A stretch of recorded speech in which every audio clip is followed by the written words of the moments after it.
Havia um silêncio antigo, pairando sobre as páginas do tempo, um murmúrio que vinha das genealogias esquecidas. Listas que para muitos soavam apenas como nomes empoeirados, mas que aos olhos de Deus eram fios de ouro tecendo uma promessa eterna. Em meio a reis e pastores, a homens de guerra e peregrinos, uma linhagem se formava. E de forma surpreendente, mulheres improváveis foram colocadas como pedras vivas nessa construção divina. O evangelista Mateus, ao abrir seu livro com a genealogia de Jesus, parece acender uma luz sobre rostos que o tempo poderia ter apagado.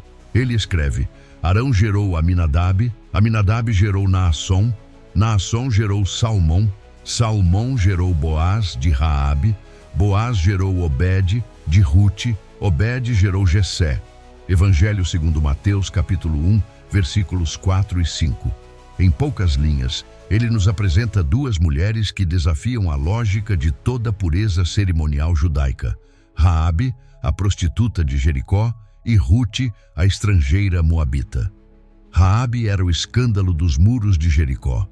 A cidade, fechada por medo dos israelitas, guardava em uma casa sobre o muro uma mulher de passado conhecido e futuro improvável.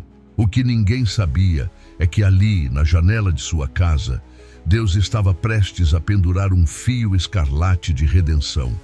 Quando os espias chegaram, ela os escondeu, arriscando sua vida por uma fé que ainda nascia tímida, mas verdadeira. Sua voz, trêmula e firme, declarou: O Senhor vosso Deus é Deus em cima nos céus e embaixo na terra. Livro de Josué, capítulo 2, versículo 11. Naquela confissão, o céu se inclinou sobre uma mulher desprezada e a cobriu com o manto da promessa. Raabe, que fora símbolo de vergonha, tornou-se símbolo de fé. E na economia misteriosa de Deus, uma mulher marcada pela prostituição foi enxertada na árvore genealógica do Salvador do mundo.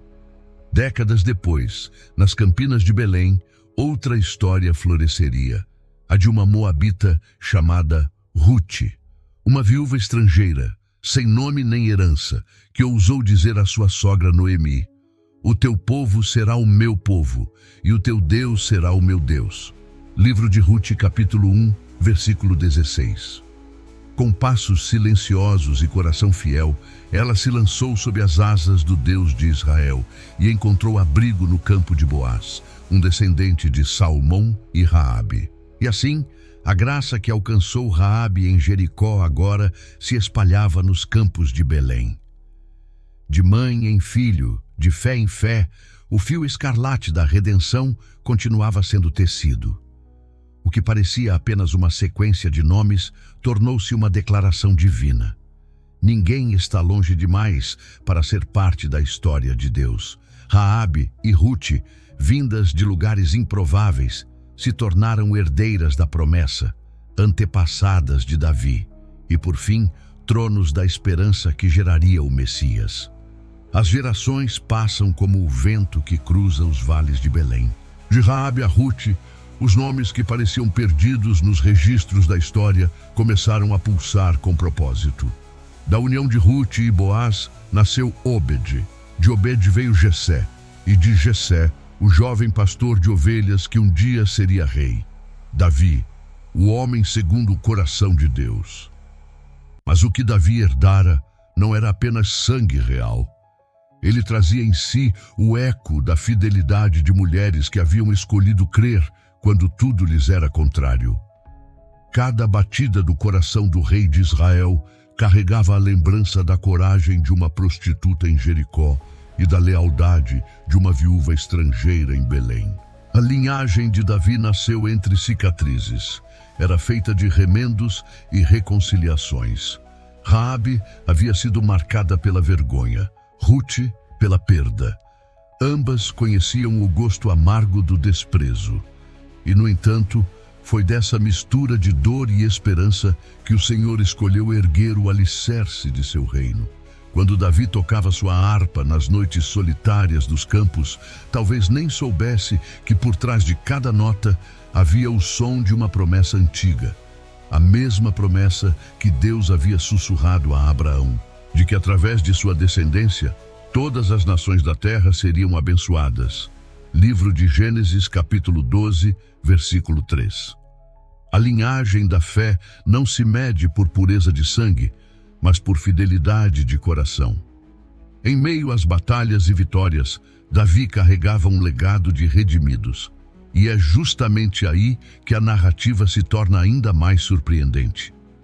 Pois da casa de Davi, Deus traria outro nome feminino à genealogia: Batseba, a mulher cuja história começara em um erro e terminaria em graça.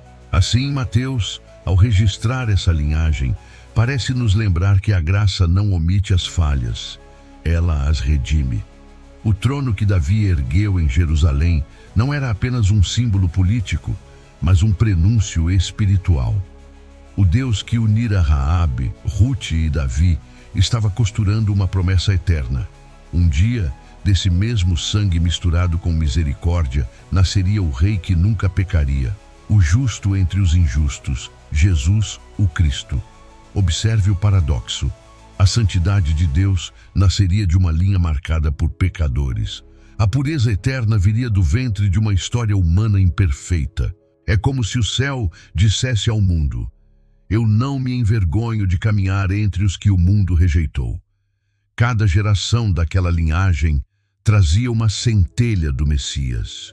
E, enquanto os séculos corriam, o fio vermelho da redenção seguia inquebrável. Passou por exílios e reinos caídos, atravessou desobediências e arrependimentos, mas nunca se rompeu. Porque a promessa feita por Deus nunca dependeu da força dos homens, mas da fidelidade de seu amor. Assim, quando a história pareceu se calar por 400 anos, entre o último profeta e o nascimento do Salvador, o fio permaneceu estendido, silencioso, invisível, porém firme. E, em meio ao silêncio, Deus preparava o ápice da genealogia mais improvável da terra. E o tempo se encheu. O silêncio que pairava sobre as eras se rompeu como o véu do templo.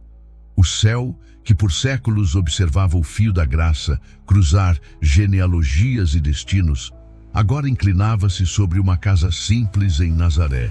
Lá, uma jovem chamada Maria recebia a visita de um mensageiro. Salve, agraciada, o Senhor é contigo, disse o anjo. Evangelho segundo Lucas, capítulo 1, versículo 28. O anúncio que ecoou naquela manhã era o cumprimento de cada lágrima, de cada ato de fé, de cada redenção que Deus havia tecido na história. Dentro do ventre de Maria, o Verbo eterno se fazia carne. Aquele que moldara os mundos, agora habitava a linhagem dos remidos. A linhagem que começara com uma prostituta e uma estrangeira. Não há detalhe desperdiçado nas páginas de Deus. O mesmo Espírito que moveu Raabe a esconder espias em Jericó e que guiou Rute aos campos de Boaz, agora envolvia Maria com a sombra do Altíssimo. O fio escarlate que um dia pendia de uma janela em Jericó, agora se tornava o sangue do Cordeiro que tiraria o pecado do mundo. Ao registrar os nomes, Mateus não cometeu um descuido ao mencionar essas mulheres. Ele fez uma declaração espiritual. O Salvador nasceu de uma linhagem marcada pela graça, não pela perfeição. Raabe, Rute, Batseba, Tamar e Maria formam um coro de testemunhas que sussurra à humanidade. A misericórdia de Deus sempre encontra um caminho. O nascimento de Jesus é o ponto final e, ao mesmo tempo, o recomeço da história. Em Belém, a mesma terra onde Rute colhera espigas, o pão da vida nascia envolto em panos simples. Os pastores, como outrora Boaz, se aproximaram com reverência e alegria. E o céu, em festa, proclamava: glória a Deus nas alturas e paz na terra entre os homens a quem Ele quer bem. Evangelho segundo Lucas, capítulo 2, versículo 14. Assim, a linhagem que começou entre muros de uma cidade condenada, terminou na manjedoura de uma cidade prometida. O fio da redenção foi completado. O sangue que correra em Jericó agora correria no Calvário, não mais como sinal de esperança distante, mas como a concretização do amor que salva para sempre. E se olharmos para trás, veremos que Deus nunca escolheu os perfeitos. Ele escolheu os dispostos. Ele usou os improváveis para que ninguém se glorie diante dele. Raabe nos ensina que a fé pode florescer mesmo nos muros da vergonha. Ruth, que a fidelidade abre portas que a linhagem jamais abriria. Maria, que a obediência transforma o ventre em altar. No fim, todos os nomes da genealogia de Jesus gritam uma só verdade. A graça é o maior legado da história humana. Ela atravessa o tempo, reconstrói o que foi perdido e escreve novos começos com mãos eternas. E é por isso que quando você lê cada nome em Mateus capítulo 1, não está apenas percorrendo uma árvore genealógica, está caminhando pelos rastros do amor divino. Aquele que não se envergonha de chamar pecadores de filhos e estrangeiros de herdeiros. Se a graça de Deus pôde transformar a vergonha em bênção e o passado em promessa, ela também pode reescrever a sua história. Permita que o mesmo fio escarlate que passou por Raabe, Ruth e Maria passe agora por sua vida. Porque a linhagem que surpreende ainda continua, cada vez que alguém diz sim à vontade de Deus. Deus não escolhe os perfeitos, Ele escolhe os disponíveis.